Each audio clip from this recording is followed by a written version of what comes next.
भारतानं पाकिस्तानवर केलेल्या हल्ल्याला मोठं यश, मसूद अझहरच्या भावाचाही मृत्यू।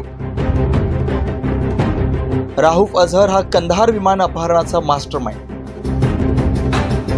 जम्मू काश्मीर मधील पहलगाम इथं 22 एप्रिलला झालेल्या दहशतवादी हल्ल्यात जवळपास 27 पर्यटकांचा मृत्यू झाला। या दहशतवादी हल्ल्याचा बदला म्हणून भारतीय सैन्य दलानं बुधवारी मध्यरात्री 1:30 वाजताच्या सुमारास पाकिस्तानातील 9 ठिकाणी हवाई हल्ला अर्थात एअर स्ट्राईक करत 9 दहशतवादी स्थळ उद्ध्वस्त केली।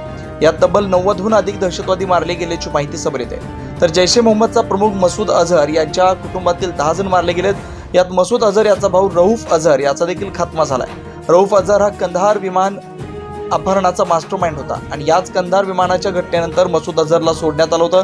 भारतीय सैन्य दलाने केलेल्या या एअर स्ट्राईक मध्ये कंधार विमान अपहरणाचा मास्टरमाइंड रऊफ अझहर मारला गेल्यानं भारताला मोठं यश मिळालं असल्याचं बोललं जात आहे। 9 न्यूज महाराष्ट्र ब्युरो, नाशिक।